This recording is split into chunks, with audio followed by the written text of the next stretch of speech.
მოგესალმებით, მოგესალმებით, მოგესალმებით მედიის წარმომადგენლებს, ამარად დაუწყოთ ბიუროს კომანდას არის 13 ივნისი, შაბათი, მიმდინარე კვირა, რომ არის პლენარული კვირა, მოხდება ორი სტომა, ჯობებრივად, ყვალდა არასდევს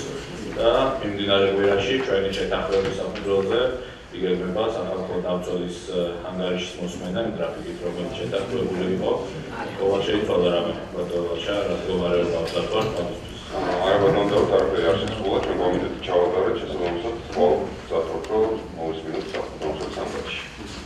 პირველად ვაში ვეცხოვთ კიდევ ერთხელ დავუკავშირდეთ ამ თემაზე და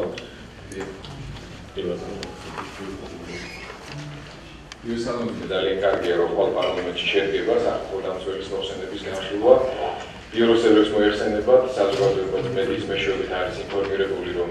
ფრაქცია ქრისტიან-დემოკრატებმა შემოვიტანეთ კონკრეტული პროექტი გადაწყვეტილებისა და დადგენილებისა, რომელიც სახალხო დამცველის ანგარიშთან დაკავშირებით ჩვენი საზრით სასურველია მიიღო საქართველოს პარლამენტმა.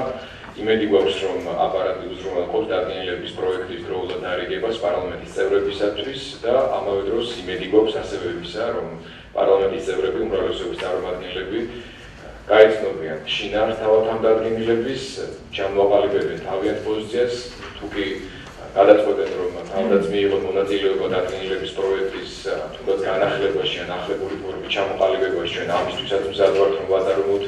კონსულტაციები, ყოველ შემთხვევაში იმედი გვაქვს რომ სახალხო დამცველის ანგარიში მხოლოდ მოსმენით არ შემოიფარგლება საქართველოს პარლამენტი, მას მოყვება გარკვეული რეაგირება პარლამენტის მხრიდან, როგორც აღმასრულებელ ხელისუფლებაზე და ადამიანის უფლებების დაცვაზე მთავარი პოლიტიკური პასუხისმგებლობის მქონე ორგანოს მხრიდან საქართველოში. ამავე დროს ბატონო პარლამენტის თავმჯდომარემ და ზოგადად უმრავლესობის არაერთმა ლიდერმა უკვე გამოხატა თავისი პოზიცია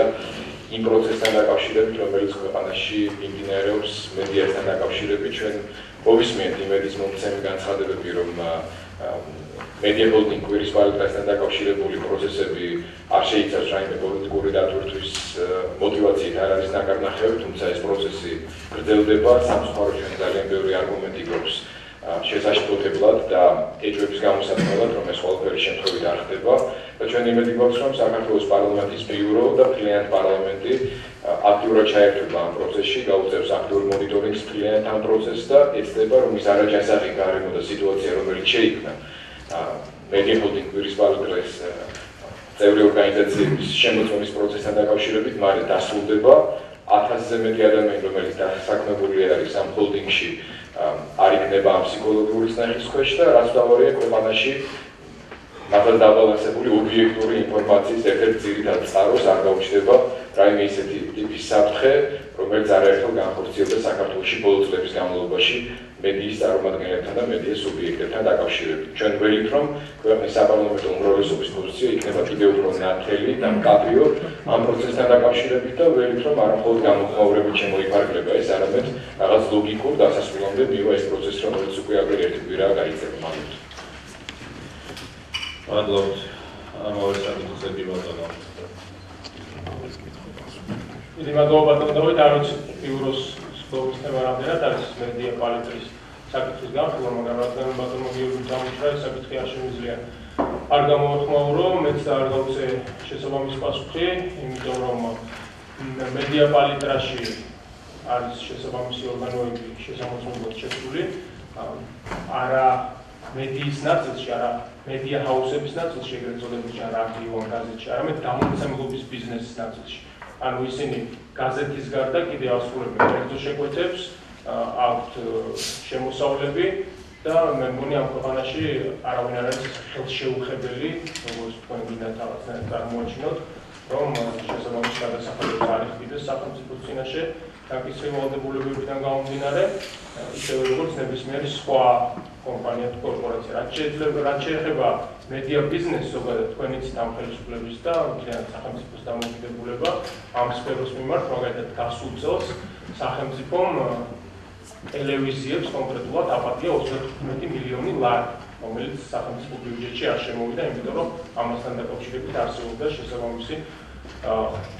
ნებაც პოლიტიკური კონსენსუსის და გადაწყვეტილებაც მოყვანას. რაც შეეხება კიდევ ერთხელ მედია პალიტრას, იქ არავინ ფსიქოლოგიური წნეხის ქვეშ არ იმყოფება, არის ჩვეულებრივი გეგმიური შემოწმება, ბოლო 5 წლის განმავლობაში რამოდენიმე ათეული საგამომცემლო სახლი არის ასე შემოწმებული და მათ შორის შესაბამისად არც ეს საგამომცემლო სახლი არის ხელში უხედავ. მე მგონი დაველოდოთ შემოწმების შედეგების ნახვას, თვითონ ხელმძღვანელობა ამ კორპორაციის აცხადებს, რომ ისინი მზად არიან თანამშრომლობ საგადასახადო ადმინისტრაციასთან და ორგანოებთან და მე დარწმუნებული ვარ, რომ ყველაფერი მოხდება სამართლიანად, გეგმაზომიერად და არაფერი ანგარიში ამასთან დაკავშირებით დასადახი არ არის. მით უმეტეს იმ პირობებში, როდესაც ყველა მათი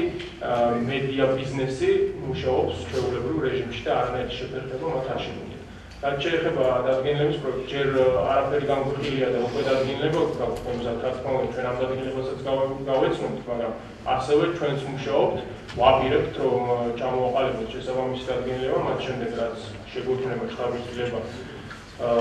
სახელმწიფო დამკვირვებლის გამოსვლასთან დაკავშირებით, იქიდან გამომდინარე დებატების შემდგომ და ჩვენ გვექნება ალბათ ჩვენი დადგენილება, უბრალოდ ჩვენ ნამდვილად ვიმუშავებთ ამ დადგენილებაზე და თუ ამ ორ დადგენილებას შორის იარსებებს გარკვეული კორელაცია, რა თქმა უნდა, შესაბამისად ალბათ მივიღებთ კიდევაც გადაწყვეტილებას. Adult, განსაკუთრებია, რაც შეეხება ორ საკითხს, რომ შევაჯამოთ, რადგანაც იყო მედია პალიტრაზე მსჯელობა, მეც შემიძლია დავაფიქსირო ჩემი პოზიცია, მე ნამდვილად გავიგებდი ყოველ შემთხვევაში შეშფოთებას ეს შემოწმება რომ ხარიყო ისეთი ფორმით, რომ ფიზიკურად პრობლემა შეექმნა მედია პალიტრის ფუნქციონირებისთვის, მაგრამ ის იმ პირობებში, როდესაც არანაირი ფიზიკური შეფერხება ამ შემოწმებას არ მოყოლია, რომ ყველა უნდა შეგვეძლოთ იმას, რომ ამ ქვეყანაში არ არსებობს არც შეუმოწმებელი ორგანიზაცია, მათ შორის იქნება ეს მედია, იქნება ეს სახელმწიფო თუ ნებისმიერი სხვა სტრუქტურა, სულ ახალთან დაასრულა სიტყვაზე კონტროლის პალატა პარლამენტის შემოწმება, მაგრამ ნამდვილად არ გამეკეთებია არც ერთი კომენტარი, რომ კონტროლის პალატა გვებძვის ან რატო ამოწმებს პარლამენტს. ეს არის სრულიად ნორმალური ბუნებრივი პროცესი. თავარია, რომ არანაირი შეფერხება, ფიზიკური შეფერხება ამ პროცესს არ მოყოლია და სხვა შორის ალბათ ძალიან ბევრმა პოლიტიკოსმა, ვისაც ლომის წვლილი მიუძღვის სწორედ არაჯანსაღი აჟიოტაჟის შექმნაში ამ საკითხთან დაკავშირებით, ალბათ კარგი იქნება ამ პოლიტიკოსებმა მაგალითი აიღონ თავად მედია პალიტრის ხელმძღვანელობისგან, რომელთა კომენტარიც ამ საკითხთან დაკავშირებით იყო აბსოლუტურად კორექტული, აბსოლუტურად სწორი და ისეთი, რომლის გაზიარებაში იძლევა. არავინ არ ემუქრება პრესის თავისუფლებას, არავინ არ აპირებს არც მედია პალიტრის და არც ერთი სხვა მედია საშუალების შეფერხებას, მაგრამ არის რა თქმა უნდა სახელმწიფო ფუნქციონირების მეორე მხარეც, რომ რაღაც ისეთი გადასახადებისგან თავისუფალი და შეუმოწმებელი საწარმოები ნებისმიერ სფეროში ამ სახელმწიფოში რა თქმა უნდა ვერ იარსებებს. თუმცა ისევე მეორეს რა თქმა უნდა არანაირი ფორმით არ შეეხება მედიას მისი შინაარსიდან და მისი აქტიურიდან გამომდინარე საუბარი არის ჩვეულებრივ საგადასახადო შემოწმებაზე. თუ რაიმე ფორმით შეფერხდა მისი გამოცემა, კი ბატონო, მაშინ ამ საკითხზე შეგვიძლია უკვე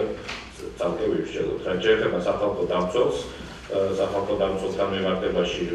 იქნება დოლარში თქვენ გააფრთხილოთ, რომ გვაქვს სახალხო დამცველი, მაშინ თავადად რომ დილით შევეცადოთ გავიაროთ კი არა დღის წესრიგი, ისე რომ 4 საათზე პირდაპირ დავიწყოთ სახალხო დამცველის ანგარიშის მოსმენა შესვენების შემდეგ ასევე მისაღები იქნება დადგენილება, იმისთან მიხედვით იქნება ეს კომიტეტის მომზადებული, თუ იქნება ეს პრაქტიკულიზირების შემოთავაზებული დადგენილება, ნებისმიერ შემთხვევაში ჩვენ დადგენილების მიღება დაგჭირდება, ამიტომ ალბათ დღის ბოლოსთვის უკვე გვიან საღამოს საჭირო იქნება ასევე ფორუმი, რომ უკვე ვივსჯელოთ და მივიღოთ დადგენილება მას შემდეგ, რაც დასრულდება დებატები. ამიტომ ვთხოვთ, რომ სახალხო დამცველს დაუკავშირდეთ და უკვე ოფიციალურად მოიპატიჟოთ პლენარულ სხდომაზე ხვალ 4 საათზე შესვენების შემდეგ პირდაპირ დავიწყებთ სახალხო დამცველის ანგარიში. ამასთან დაკავშირებით ასეთ თხოვნაც ექნება კომიტეტებთანაც და მთავრობასთანაც. ბევრი საკითხია დღის წესრიგში, 53 საკითხია, ყველას გავლას ჩვენ ხვალ დილის ხდომაზე ვერ მოვასწრებთ, ამიტომ ვთხოვთ, რომ იქნებ გადავანაწილოთ საკითხები. ჩვენ პარასკევს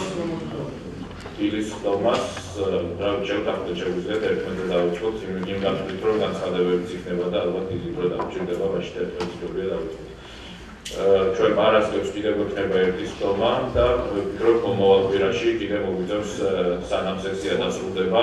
რიგარეშე სხდომების გამართვა, ისევე როგორც ეჭვმაქვს, რომ ალბათ კიდე ერთი სხდომის მოწვევა გუძავს უკვე რიგარეშე სესიის პარლამენტში ამ სხდომების საკმარისი რაოდენობა გვექნება, ყოველ შემთხვევაში ივლისის დასაწყისამდე ნამდვილად ვიმუშავებთ და ამიტომ ვთხოვთ კომიტეტებსაც და მთავრობასაც გაიაროთ ის წესრიგი და თუ რაიმე არის ისეთი, რომელიც არ არის საჩქარო და შეიძლება გადავდოთ მომავალი კვირისთვის, რომ ხვალ შევძლოთ დილით და 8 მუშაობა და 4 საათზე უკვე დავუწყოთ სამართო დამცველის ოსმენა.